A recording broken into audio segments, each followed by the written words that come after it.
Hello traders எல்லாருக்கும் வணக்கம். என்னடா கூலர்ஸ்லாம் போட்டு ஓவரா சீன் போட்டுட்டு இருக்க அப்படிங்கிற மாதிரி நினைக்காதீங்க. ஸோ மொட்டை போட்டிருந்தேன், மூஞ்ச சும்மா பார்க்க முடியல. ஸோ கூலர்ஸ் போட்டிருந்தேன்னா கொஞ்சமாவது பார்க்குற மாதிரி இருந்துச்சு. ஸோ அதனால தாங்க, மற்றபடி எதுவும் இல்லை, தப்பாக நினச்சிக்காதீங்க. இன்றைக்கி எப்பவும் போல் இல்லாமல் கொஞ்சம் டிஃப்ரெண்ட்டான ஒரு கண்டென்ட் வந்து பார்க்க போகிறோங்க. ஸோ சப்ஸ்கிரைபர்ஸ் நிறைய டவுட்ஸ்லாம் கேட்டிருப்பாங்கல்ல கமெண்ட் செக்ஷனில். ஸோ அதை பற்றிலாம் கொஞ்சம் டிஸ்கஸ் பண்ணலாம் அப்படின்னு நினச்சிருந்தேங்க. ஸோ இதுக்கு முன்னாடி நம்ம இந்த மாதிரிலாம் பண்ணதே இல்லை. ஸோ இனிமேல் மந்த்லி ஒன்ஸ் ஆர் ட்வைஸ் வந்து இந்த மாதிரி பண்ணலாம் அப்படின்னு நினச்சிருக்கேன். ஸோ எல்லா கமெண்ட்ஸும் இல்லைங்க, ஏதாவது யூஸ்ஃபுல்லான டவுட்ஸ்லாம் கேட்டிருந்த மாதிரி ஏதாவது கமெண்ட்ஸ் இருந்ததுன்னா அதை மட்டும் செலக்ட் பண்ணி அதை பற்றி டிஸ்கஸ் பண்ணலாம் அப்படின்னு பிளான் பண்ணியிருக்கேன். ஸோ அந்த லிஸ்ட்டில் ஃபஸ்ட்டு உள்ள டவுட் வந்து ஒரு சூப்பரான கேள்வி வந்து ஒருத்தர் கேட்டிருந்தாங்க.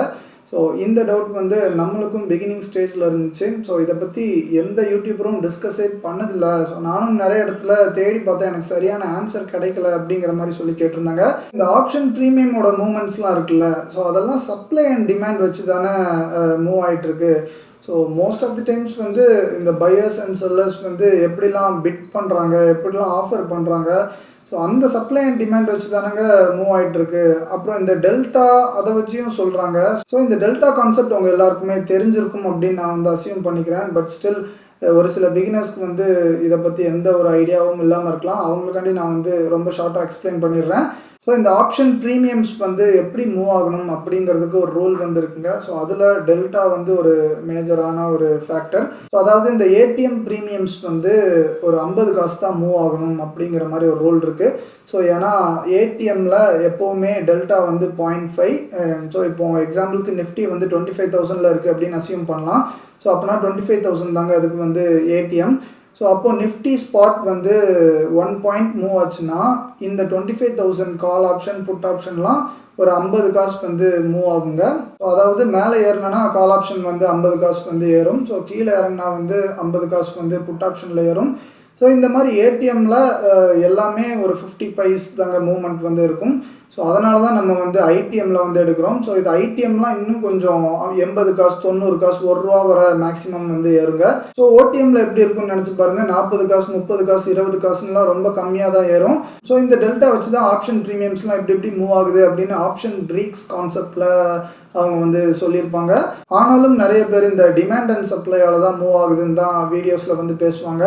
ஸோ அப்போ உண்மையிலே டிமாண்ட் அண்ட் சப்ளைனால ஏறுதா இல்லை இந்த டெல்டானால ஏறுதா அப்படிங்கிற மாதிரி ஒரு கேள்வி வந்து கேட்டிருந்தாங்க. ஸோ இந்த டவுட் வந்து எனக்கும் முன்னாடியே இருந்துச்சுங்க. ஸோ நான் நிறைய இடத்துல ரிசர்ச் பண்ணி பார்த்தேன், ஒரு சரியான ஆன்சரும் கிடைக்கல. ஸோ அதே மாதிரி தான் அந்த சப்ஸ்கிரைபரும் சொல்லியிருந்தாங்க. ஸோ அப்புறம் கடைசியாக எங்கெங்கேயோ போய் தேடி பிடிச்சி ஒரு இடத்துல போய் பார்த்தோன்னா ரெண்டுமே இம்பேக்ட் ஆகும் அப்படிங்கிற மாதிரி சொல்லியிருந்தாங்க. ஸோ இந்த டிமாண்ட் அண்ட் சப்ளை, அதாவது பையர்ஸ் அண்ட் செல்லர்ஸ் வந்து பிட் பண்ணுறாங்கல்ல, ஸோ அந்த இதை வச்சும் இம்பேக்ட் இருக்கும், இந்த டெல்டா வச்சியும் இம்பேக்ட் வந்து இருக்கும், 2 நாளையும் இருக்கும் அப்படிங்கிற மாதிரி சொல்லியிருந்தாங்க. ஸோ அதுக்கப்புறம் நான் இன்டெப்த்தாக அதை பற்றி எதுவும் ரிசர்ச் பண்ண ட்ரை பண்ணல. ஸோ ஏன்னா இங்கே நம்மளுக்கு தேவையானது ரொம்ப கரெக்டாக நடக்கிற மாதிரி தாங்க எனக்கு தெரியுது. ஸோ அதாவது நிஃப்டியில் ஐடிஎம்லாம் ஆல்மோஸ்ட் ஃபியூச்சர்ஸ் மாதிரி கொஞ்சம் கரெக்டாக நடக்குது. ஸோ அதில் எந்த ஒரு கன்ஃபியூஷனும் இல்லை. ஸோ நம்ம எதுக்கு இதை போட்டு மண்டையை உடச்சிட்டு இருக்கணும் அப்படின்னு சொல்லிட்டு அதை வந்து விட்டுட்டேன். ஸோ ஆனால் இப்போ தான் நான் ரீசெண்டாக ஆப்ஷன் ப்ரீமியம் சார்ட்ஸ்லாம் ரொம்ப ட்ராக் பண்ண ஆரம்பிச்சிருக்கேங்க. ஆப்ஷன் பையிங் வந்ததுக்கப்புறம் ஆப்ஷன் ப்ரீமியம் சார்ட்ஸை ரொம்ப க்ளோஸாக மானிட்டர் பண்ணிகிட்டு இருக்கேன். So 1 or 2 months-ஆக. ஸோ அதில் தாங்க ஒரு பிஹேவியர் வந்து நான் வந்து ஐடென்டிஃபை பண்ணேன். ஸோ இந்த ஆப்ஷன் ப்ரீமியம்ஸ்லாம் எப்படி மூவ் ஆகுதுன்னு உங்களுக்கு தெரியும். ஸோ இந்த ஃபியூச்சர்ஸோட மூவ்மெண்ட்டை வச்சு தாங்க இந்த ப்ரைஸஸ்லாம் இதாகும். ஸோ ஸ்பாட்டோட சார்ட் வந்து இல்லை. ஸோ நிறைய பேர் ஸ்பாட் சார்ட்டை பார்த்து கன்ஃபியூஸ் ஆகிட்டு இருக்காதீங்க. ஸோ ப்ரீமியம் மூவ்மெண்ட்ஸ்லாம் நடக்கிறது ஃபியூச்சர்ஸ் சார்ட்டை பேஸ் பண்ணி தான். ஸோ அதை நல்லா முதல்ல புரிஞ்சுக்கோங்க. ஸோ இப்படிப்பட்ட ஒரு சூழ்நிலையில் நான் வந்து ஃபியூச்சர்ஸ் சார்ட் அப்புறம் ஆப்ஷன் ப்ரீமியம் சார்ட்லாம் ரொம்ப க்ளோஸாக பக்கத்துலேயே வச்சு இந்த 4 மானிட்டரில் ஒவ்வொரு மானிட்டரில் அதெல்லாம் வச்சு நான் வந்து ட்ராக் பண்ணிகிட்டே இருக்கும்போது தாங்க தெரிஞ்சு. ஸோ சில டைம் வந்து இந்த ஃபியூச்சர்ஸ் சார்ட் வந்து மூவ் ஆகும். ஸோ அப்போல்லாம் ஆப்ஷன் ப்ரீமியம் சார்ட்ஸ்லாம் மூவே ஆகாது. ஸோ சம்டைம்ஸ் ஃபியூச்சர்ஸ் சார்ட் வந்து அப்படியே நிற்கும் ஸ்டாக்னண்ட்டாக. ஸோ ஒரே இடத்துல அப்படியே நிற்கும், எந்த ஒரு டிரான்சாக்ஷனும் நடக்காமல். ஸோ அப்போல்லாம் ஆப்ஷன் ப்ரீமியம் சார்ட்ஸ்லாம் லைட்டாக மேலே கீழேன்னு போயிட்டு வருங்க. ஸோ இதை பார்க்கும்போது நம்மளால் ஓரளவுக்கு புரிஞ்சிக்க முடியுதுங்க. ஸோ அந்த ஃபியூச்சர்ஸ் சார்ட்டே மூவ் ஆகாத போது ஸோ ஆப்ஷன் ப்ரீமியம் சார்ட் லைட்டாக மேலே கீழே போயிட்டு வருதுன்னா என்ன அர்த்தம், அந்த பையர்ஸ் அண்ட் செல்லர்ஸ் பண்ணுற அந்த பிட் அண்ட் ஆஃபர்னால கொஞ்சம் மூவ் ஆகிட்டு இருக்கு, அதனால் இம்பேக்ட் வருது அப்படிங்கிற மாதிரி நம்ம வந்து எடுத்துக்கலாம். ஸோ அதே டைமில் ஃபியூச்சர் ஸ்டார்ட் மூவ் ஆக ஆரம்பிச்சுன்னா ஸோ உடனே அந்த ஆப்ஷன் ப்ரீமியம்ஸ்லாம் அந்த டெல்டாக்கு ஏற்ற மாதிரியும் மோஸ்ட்லி அப்படியே ரிஃப்ளெக்ட் ஆகிட்டு போயிட்டே இருக்கும். ஸோ அதனால் ரெண்டுமே இம்பேக்ட் வந்து இருக்குங்க. ஸோ ஆனால் எதனால் எக்ஸாக்ட்லி இந்த செகண்டில் இம்பேக்ட் வந்திருக்கு அப்படின்னு நம்மளாலாம் ரொம்ப எக்ஸாக்டாக போய் கண்டுபிடிக்க முடியாது. ஸோ இந்த ரெண்டுமே சேர்ந்து அது வந்து மூவ் ஆகிட்டே இருக்கும் அப்படின்னு மட்டும்தான் புரிஞ்சுக்கோங்க. அதுக்கு மேலே இன்டெப்த்தாக நீங்கள் உள்ளே போய் நோண்டி பார்த்தீங்கன்னா கன்ஃபியூஷன் தாங்க ஆவீங்க, ஒரு சரியான ஆன்சரே கிடைக்காது. ஸோ இந்த விஷயத்தில் மட்டும் இல்லைங்க, ஸோ இந்த ஃபியூச்சர்ஸ் அண்ட் ஆப்ஷன்ஸில் உள்ள கடல் மாதிரி என்னெல்லாமோ இருக்குது. ஸோ அதெல்லாம் நம்ம உட்காந்து நோண்டி பார்த்தோன்னா ஒரு சரியான ஆன்சரே கிடைக்காதுங்க. ஸோ அந்த மாதிரி பல ரிசர்ச்சர் பைத்தியம் மாதிரி என்னெல்லாமோ பண்ணிகிட்டு இருந்தேன் பிகினிங் ஸ்டேஜில். ஸோ அது எல்லாமே ஒரு டெட் எண்டில் வந்து முடிகிற மாதிரி தான் இருந்துச்சு. ஸோ அதனால் நம்ம இதை பற்றி ரொம்ப இன்டெப்த்தாக போயிட்டு இருந்தோன்னா ரொம்ப கன்ஃபியூஸ் ஆயிடுவோம். இந்த ஆப்ஷன் ப்ரீமியம்ஸ், இந்த ஃபியூச்சர்ஸ்க்கும் ஸ்பாட்டுக்கும் என்ன மாதிரி ஒரு ரிலேஷன் இருக்குது, ஸோ இப்படிங்கிற மாதிரிலாம் என்னெல்லாமோ டிஃப்ரெண்ட்டாக நான் வந்து நோண்டி பார்த்துருக்கேன். ஸோ ஆனால் என்னோடய எக்ஸ்பீரியன்ஸில் நான் வந்து சொல்கிறேன், நீங்கள் அதை பற்றி ரொம்ப யோசிக்க தேவையில்லை. ஸோ அதெல்லாம் எதுவுமே தெரிஞ்சுக்காமலே நம்ம வந்து சூப்பராக ப்ராஃபிட்டபுளாக இருக்கலாம். ஆனாலும் அவர் கேட்டதுக்கு அதுதாங்க சரியான பதில். ரெண்டுமே இம்பேக்ட் பண்ணுங்கள், டெல்டாவும் இம்பேக்ட் பண்ணும். ஸோ அதே சமயத்தில் இந்த டிமாண்ட் அண்ட் சப்ளையோட டைனமிக்ஸும் கொஞ்சம் இம்பேக்ட் பண்ணும். நெக்ஸ்ட்டு செகண்டாக இன்னொரு இம்பார்ட்டண்ட்டான டவுட்டுங்க. ஸோ நம்ம 4 மானிட்டர் செட்டப் வந்து வீடியோ போட்டிருந்தோம், ஆனால் அது நிறைய பேர் பார்க்கல. ஒரு 1700-800 பேர் பக்கம் தான் பார்த்துருந்தாங்க. ஸோ இன்னும் நம்ம சப்ஸ்கிரைபர்ஸில் ஒரு 25% கூட முழுசாக பார்க்கல. ஸோ தயவு செஞ்சு அந்த வீடியோ போய் பாருங்கள், நீங்கள் இன்னும் செக் பண்ணாமல் இருந்தீங்கன்னா. ஸோ அதோட லிங்க் வந்து நான் டிஸ்கிரிப்ஷனில் கொடுக்குறேன். கண்டிப்பாக உங்களுக்கு யூஸ்ஃபுல்லாக இருக்கும். இப்போ தேவைப்படலைனாலும் ஃப்யூச்சரில் கண்டிப்பாக உங்களுக்கு தேவைப்படலாம். அதனால் அந்த வீடியோ மறக்காமல் போய் பாருங்கள். ஸோ அதில் தாங்க ஒருத்தங்க இம்பார்ட்டண்ட்டான ஒரு டவுட் வந்து கேட்டிருந்தாங்க, என்னங்க 4 சிஸ்டம் வச்சு எப்படிங்க மேனேஜ் பண்ணுவீங்க, 4 மவுஸ் 4 கீபோர்ட்லாம் வச்சுட்டு உங்களுக்கு கஷ்டமாக இருக்காதா, இது போக ட்ரேடிங் வியூலலாம் நீங்கள் மல்டிபிள் லாகின்லாம் வாங்கி வைக்கணுமா அப்படிங்கிற மாதிரி கேட்டிருந்தாங்க. ஸோ இது ஒருத்தர் தான் முதல்ல இந்த மாதிரி டவுட் வந்திருக்குன்னு பார்த்தோன்னா, அதுக்கப்புறம் 2-3 பேர் வாட்ஸ்அப்லாம் மெசேஜ் அனுப்பிச்சு அதே கேள்வியை வந்து கேட்டிருந்தாங்க அது ரிலேட்டடாக. ஸோ அப்போ தான் புரிஞ்சுது மக்களுக்கு இன்னும் இதை பற்றி ஒரு கரெக்டான ஐடியா இல்லை, நிறைய பேர் கன்ஃபியூஸ் ஆகிறாங்க அப்படின்னு.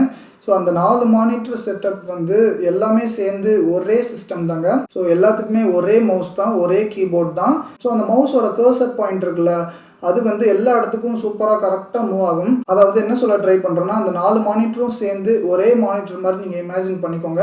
ஸோ அந்த மாதிரி எல்லா இடத்துலையும் நீட்டாக அந்த மவுஸ் வந்து போயிட்டு வருங்க. ஸோ அதனால் இது வந்து ஒரே சிஸ்டம் தான், இது வந்து தனித்தனி டிஃப்ரெண்ட்டான சிஸ்டம் இல்லை. ஸோ ட்ரேடிங் வியூக்கும் ஒரே லாகின் தாங்க தேவைப்படும். ஸோ மல்டிபிள் லாகின்ஸ்லாம் வாங்கணும்னு அவசியமே இல்லை. நெக்ஸ்ட்டு வந்து நிறைய பேர் கேட்குற விஷயம் வந்து ஆப்ஷன் பையிங் பெட்டரா, ஆப்ஷன் செல்லிங் பெட்டரா அப்படின்னு. ஸோ இதுக்கு வந்து ஒரு கரெக்டான ஆன்சர் வந்து கிடையாதுங்க. ஸோ அது வந்து ஒவ்வொரு இண்டிவிஜுவல் அப்புறம் அவங்களோட ஸ்ட்ராட்டஜி எப்படி இருக்குது, ஸோ அதை பொறுத்து தாங்க. ஸோ நான் இத்தனை வருஷமாக செல்லிங்கில் இருந்துட்டு இப்போ உடனே பையிங் வந்ததுனால தான் நிறைய பேர் இந்த மாதிரிலாம் என்கிட்ட ரீசெண்ட் டைம்ஸில் வந்து கேட்க ஆரம்பிச்சிருக்காங்க. ஸோ நான் இதுக்காண்டி பல வீடியோஸ் வந்து போட்டிருக்கேன், ஆனாலும் இன்னொரு டெடிக்கேட்டட் வீடியோ வந்து இதுக்காண்டி பண்ணலாம் அப்படின்னு நினச்சிருக்கேன். முடிஞ்சுன்னா நான் சீக்கிரம் பண்ண ட்ரை பண்ணுறேன். ஸோ என்னை பொறுத்தவரை என்னோட ஸ்ட்ராட்டஜிக்கு பையிங் வந்து சூப்பராக செட் ஆகும் அப்படின்னு நினச்சிருக்காங்க. ஸோ அன்றைக்கி ஒருத்தன் வந்து சம்மந்தமே இல்லாமல் வளரிட்டு இருந்தான் கமெண்ட் செக்ஷனில். ஸோ இத்தனை நாளாக ஆப்ஷன் செல்லிங்னு பேசிகிட்டு இருந்தேன், இப்போ பையிங்னு பேசிகிட்டு இருக்கேன், இப்படி மாறி மாறி பேசுகிறேன் அப்படிங்கிற மாதிரி கேட்டிருந்தாங்க. ஸோ நான் வந்து ஆப்ஷன் செல்லிங் அத்தனை வருஷமாக பண்ணிகிட்டு இருக்கும் போதும் என்னோடய வீடியோஸில் நான் திருப்பி சொல்லியிருக்கேன். ஸோ ஆப்ஷன் பையிங் தாங்க சூப்பர். ஸோ ஆப்ஷன் பையிங்க்கு என் ஸ்ட்ராட்டஜி நல்லா செட் ஆகும். ஸோ ஆனாலும் என் கேபிட்டல் ரொம்ப பெருசாக இருக்கிறதுனாலையும் எனக்கு சரியான ஒரு டிசிப்ளின் வந்து இன்னும் வராதனாலையும் தான் நான் வந்து ஆப்ஷன் பையிங் வந்து பண்ணலை அப்படிங்கிற மாதிரி ஏகப்பட்ட வீடியோஸ்லையும் சொல்லியிருக்கேன், கமெண்ட் செக்ஷன்லையும் நிறைய பேருக்கு சொல்லியிருக்கேன். நம்ம வீடியோஸை ரெகுலராக பார்க்குறவங்களுக்கு நல்லாவே தெரியுங்க, நான் ஆப்ஷன் பையிங் பற்றி எந்த ஒரு வீடியோலையும் தப்பாகவே பேசியிருக்க மாட்டேன். ஸோ ஓவர் நைட் பையிங் பற்றி வேணால் நான் வந்து தப்பாக பேசியிருப்பேன். ஸோ ஓவர் நைட்டில் நேக்கட் ஆப்ஷன் பையிங் வந்து பண்ணுறது பியூர் கேம்பிளிங் மாதிரி தான். ஸோ அது வந்து ஒரு சரியான ஒரு மெத்தடே கிடையாது. நீங்கள் எவ்வளோ தான் ஒரு பெரிய அனலிஸ்டாக இருந்தால் கூட அது வந்து கேம்பிளிங் மாதிரி தாங்க அர்த்தம். ஸோ ஆனால் இன்ட்ராடேக்கு நான் வந்து அப்படி சொல்லியிருக்கவே மாட்டேன். ஸோ இன்ட்ராடேயில் நீங்கள் வந்து ஒரு சூப்பரான பியூர்லி டைரக்ஷனல் மெத்தட் வச்சுருந்தீங்கன்னா, ஸோ ஆப்ஷன் செல்லிங்கை விட ஆப்ஷன் பையிங் தாங்க பெட்ரு. ஆனால் என்னோடய மெத்தடை வச்சு டைரக்ஷனை ஒழுங்காக ப்ரெடிக்ட் பண்ண முடியல, சுமாராக தான் ஒர்க் ஆகிட்டுருக்கு, எனக்கு பெருசாக கான்ஃபிடென்ட்டே இல்லை அப்படிங்கிற மாதிரி இருக்கிறவங்களுக்கு மேபி வேணால் செல்லிங் கொஞ்சம் பெட்டராக இருக்குங்க. ஸோ அது ஏன் எதுக்கு அப்படிங்கிறதுக்கு ரொம்ப டீட்டெயில்டான எக்ஸ்ப்ளனேஷன் வந்து கொடுக்க வேண்டியது இருக்கும். ஸோ அந்த வீடியோவே 1/2 ஹவருக்கு மேலே போயிருங்க, அவ்வளோ விஷயம் வந்து இருக்குது. ஸோ பையிங்க்கும் செல்லிங்க்கும் இல்லை அட்வான்டேஜஸ் அண்ட் டிஸ்அட்வான்டேஜஸ் எல்லாத்தையும் பற்றி பேசணுன்னா ஸோ ஆனால் பொதுவாக நான் வந்து ஜென்ரலாக சொல்கிறேன். ஸோ டைரக்ஷனல் மெத்தட் நீங்கள் ஒன்று வச்சுருக்கீங்கன்னா ஸோ ஆப்ஷன் பையிங் தாங்க பெட்ரு. ஸோ தேவையில்லாமல் அந்த டிகே மேலே நீங்கள் வந்து பழிய போடக்கூடாதுங்க. ஸோ அந்த டைம் டிகே வந்து உங்களுக்கு ஆகாமல் இருக்கணும்னா நீங்கள் வந்து exact bottom or exact top வந்து எடுக்க ட்ரை பண்ணுங்க. அது போக நீங்கள் ஐடிஎம்லேயும் எடுத்துக்கிட்டீங்கன்னு வைங்களேன். ஸோ அந்த டைம் டிகேங்கிற பிரச்சனை வந்து உங்களுக்கு 1% கூட இருக்காது. ஸோ இந்த சீக்ரெட் வந்து நிறைய பேருக்கு வந்து தெரியாது. ஸோ இது ஒரு சீக்ரெட்னு இல்லை, ஒரு காமன் சென்ஸ். ஆனாலும் அது நிறைய பேருக்கு ஒரு சீக்ரெட்டாக தான் இருக்குது. ஸோ இந்த விஷயத்த கரெக்டாக புரிஞ்சுக்கிட்டாலும் ஸோ ஆப்ஷன்ஸ் பற்றி ஒரு நல்ல நாலேஜ் இருக்கிறவனும் அது எப்படி எப்படி ஒர்க் ஆகுது அப்படின்னு தெரிஞ்சவங்க வந்து இந்த ஆப்ஷன் பையிங்கை பற்றி தப்பாக பேச மாட்டான். ஒரு மேஜரான அட்வான்டேஜ் வந்து இருக்குங்க ஆப்ஷன் பையிங்கில். ஸோ ஆப்ஷன் செல்லிங்கில் நீங்கள் வந்து சின்ன சின்னதாக ப்ராஃபிட்ஸ் வந்து பண்ணிகிட்டே இருப்பீங்க. ஸோ ஆனால் விடும்போது ரொம்ப பெருசாக விடுவீங்க most of the times. So risk மேனேஜ்லாம் பயங்கர பக்காவாக இருந்தால் கூட என்றைக்காவது ஏதாவது ஒன்று ஆகிட்டே தாங்க இருக்கும். ஸோ அதெல்லாம் நீங்கள் பல வருஷமாக நீங்கள் வந்து ஆப்ஷன் செல்லிங் பண்ணவங்களுக்கு தான் தெரியும். சும்மா ஒரு 2-3 லட்சம்லாம் வச்சு ஆப்ஷன் செல்லிங் பண்ணிவிட்டு இல்லையே சூப்பராக இருக்கு அப்படிங்கிற மாதிரிலாம் என்கிட்ட வந்து சொல்லாதீங்க. நான் 80 lakhs வந்து ஹேண்டில் பண்ணியிருக்கேன். அதுவும் ஆல்கோவில் இல்லை, மேனுவலாக ஹேண்டில் பண்ணியிருக்கேன். ஸோ அதனால தான் அந்த பிரச்சனைகள்லாம் எப்படி இருக்குன்னு எனக்கு வந்து இன்னும் இன்டெப்த்தாக தெரியும். ஸோ இந்த மாதிரி சின்னதாக ப்ராஃபிட் பண்ணி பெருசாக விடுவாங்க. ஆனால் ஆப்ஷன் பையிங்கில் நீங்கள் ஒரு ரூல்ஸ் அண்ட் ரெகுலேஷன்ஸ் வந்து செட் பண்ணி ரொம்ப டிசிப்ளின்டாக சூப்பராக ஃபாலோ பண்ணிங்கன்னு வைங்களேன். சின்னதாக தாங்க நீங்கள் வந்து லாஸ் பண்ணுவீங்க எஸ்எல்லாம் கரெக்டாக ஃபாலோ பண்ணிங்கன்னா. ஆனால் நீங்கள் ப்ராஃபிட் பண்ணும்போது பெருசாக பண்ணுவீங்க. ஸோ இந்த விஷயத்த கரெக்டாக புரிஞ்சவங்க வந்து சத்தியமாக யாருமே ஆப்ஷன் செல்லிங்கில் இருக்கவே மாட்டான். நான் அதெல்லாம் நல்லா ரியலைஸ் பண்ணி தாங்க ஆப்ஷன் பையிங்குள்ளே வந்திருக்கேன். ஸோ இப்போ மட்டும் டிசிப்ளின் வந்துட்டா அப்படிங்கிற மாதிரி கேட்காதீங்க. ஸோ நான் இதுக்கு மேலே தள்ளி போட்டுட்ருக்க வேணாம் அப்படின்னு தான் இப்போ வந்து களத்தில் இறங்கிட்டேன். ஸோ ஆனால் ஒன்ஸ் டிசிப்ளின் மட்டும் ஃபுல்லாக வந்துட்டுன்னு வைங்களேன். ஸோ இப்போதைக்கு ஒரு 10% தாங்க இம்ப்ரூவ் ஆகிருக்கு டிசிப்ளின். ஸோ ஆனால் இன்னும் 90% பக்கம் இருக்குது. ஸோ அந்த டிசிப்ளின் மட்டும் இம்ப்ரூவ் பண்ணிட்டேன்னா நான் எங்கேயோ போயிடுவேன்னு எனக்கு வந்து நல்ல நம்பிக்கை இருக்குது. அதனால தாங்க சொல்கிறேன், ஒரு ப்ராப்பரான டைரக்ஷனல் ஸ்ட்ராட்டஜி வச்சுருந்தேன்னா ஆப்ஷன் பையிங் தான் கண்டிப்பாக பெஸ்ட்டு. இன்ட்ராடேக்கு மட்டும்தான், பொசிஷனலுக்கு நான் சொல்லவே இல்லை, நல்லா புரிஞ்சுக்கோங்க. ஸோ ஆனால் அதெல்லாம் எனக்கு ப்ரெடிக்ட் பண்ண தெரியல அப்படின்னா வேணால் நீங்கள் வந்து ஆப்ஷன் செல்லிங் வந்து ட்ரை பண்ணலாம். நெக்ஸ்ட்டு எல்லா பிகினர்ஸும் ரிப்பீட்டடாக கேட்குற ஒரே டவுட்டுங்க, நான் எத்தனை வீடியோஸில் தான் இதை சொல்கிறதுன்னு எனக்கும் தெரில. ஆனாலும் திருப்பி கேட்டுகிட்டே தான் இருக்காங்க. ஸோ ஏன்னா புதுசாக நிறைய சப்ஸ்கிரைபர்ஸ் வந்து வந்திருக்காங்க இப்போ பாஸ்ட் 2 monthsல.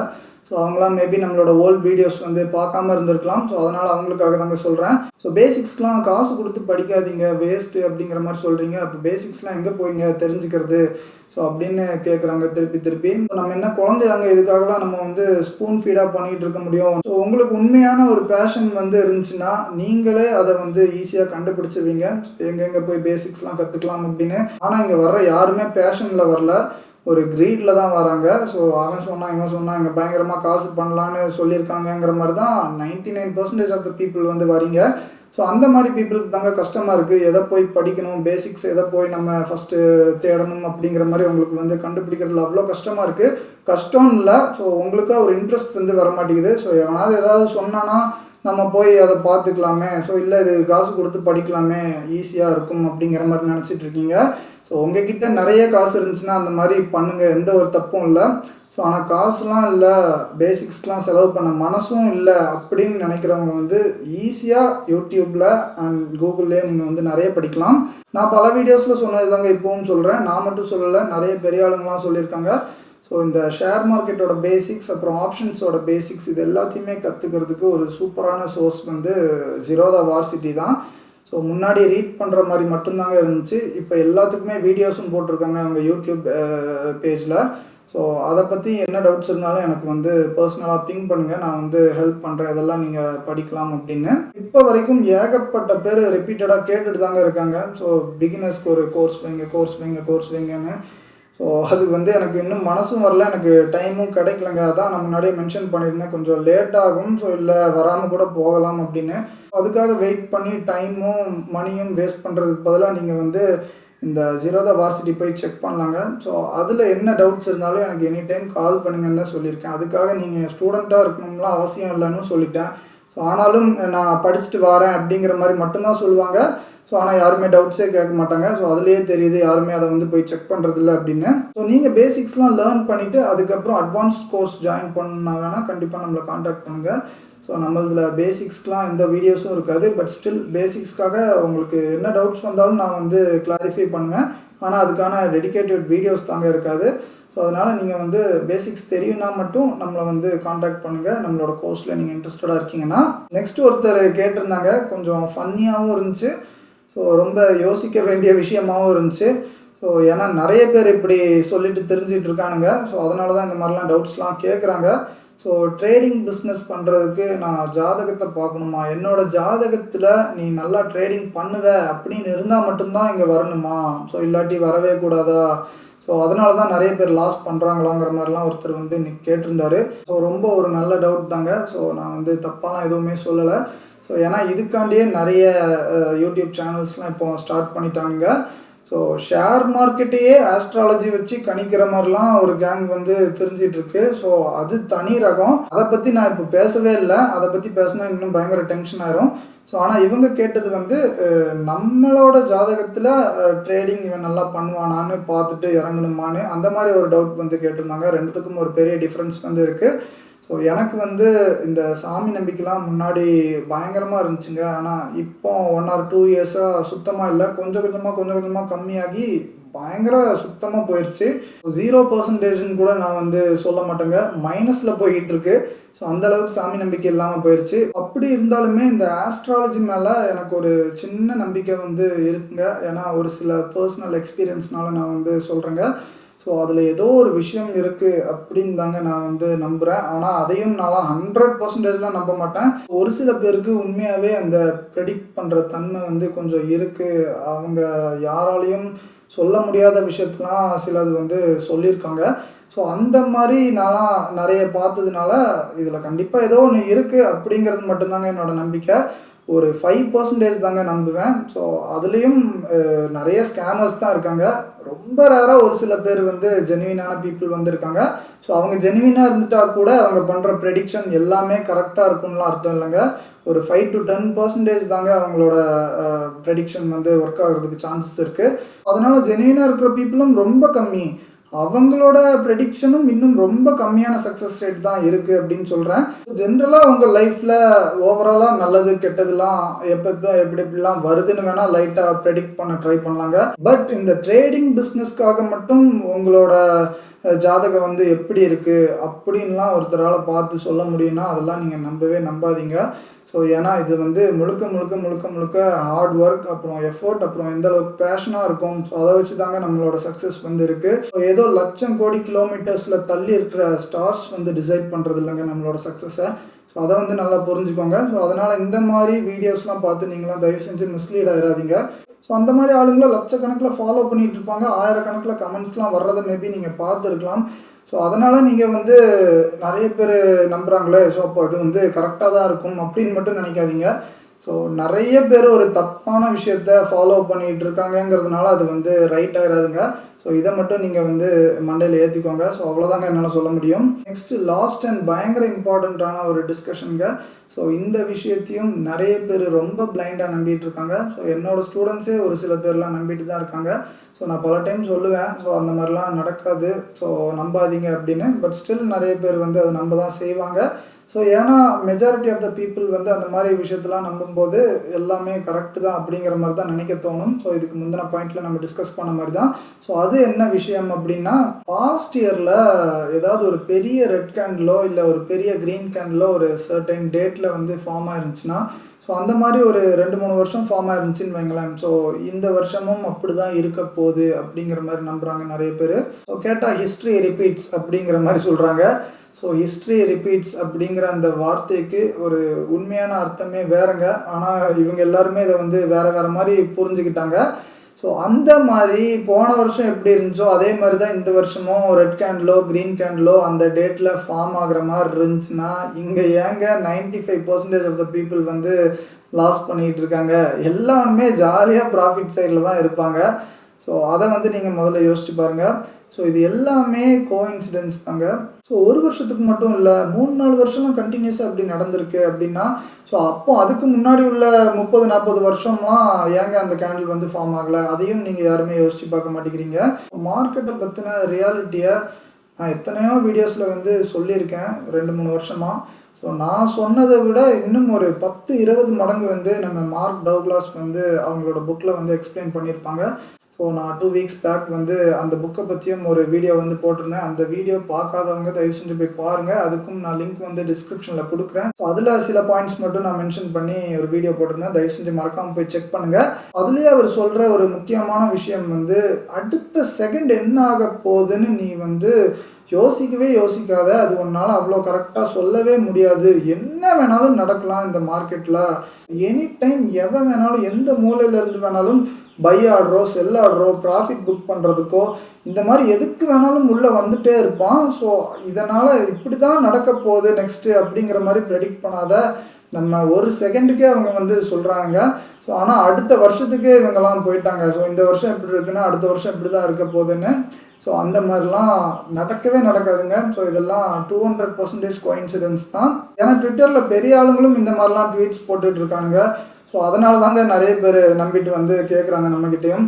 இது வந்து நான் சொல்கிறத நீங்கள் வந்து ஏற்றுக்க முடியாததாக இருக்கலாம் ஒரு சில பேருக்கு. ஆனால் இன்னும் ஒரு சில வருஷங்கள் போக போக நீங்களே புரிஞ்சுக்குவீங்க.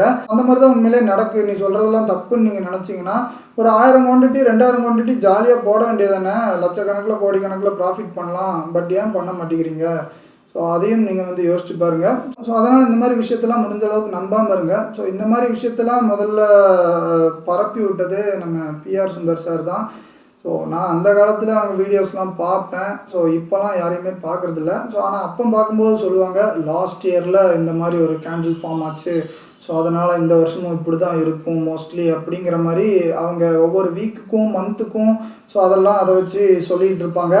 அவங்களாவது மந்த்துக்கும் வீக்குக்கு தான் சொல்லிட்டு இருந்தாங்க. இப்போ ஆளாளுக்கு ஒவ்வொரு டேக்கும் சொல்ல ஆரம்பிச்சிட்டாங்க. அதனால் இந்த மாதிரி விஷயத்தெல்லாம் இப்போவே நீங்கள் நம்புறதை ஸ்டாப் பண்ணிடுங்க. ஸோ ஏன்னா இப்படி நம்பிட்டு இருந்தவங்கள தான் ஒரு குரூப் வந்து வச்சு செஞ்சானுங்க. ஸ்டட் பட்ஸ் அப்படின்னு ஒரு கேங் வந்து ஸோ அடுத்த வருஷம் இந்த நாளில் இப்படிப்பட்ட ஒரு மூவ் வரப்போகுது. அதெல்லாம் நாங்கள் 6 மாதம் 7 மாதம் முன்னாடியே ப்ரெடிக்ட் பண்ணி வச்சுட்டோம் அப்படிங்கிற மாதிரி ஒரு ஹைப்பை கொடுத்து பயங்கரமாக செஞ்சு விட்டானுங்க.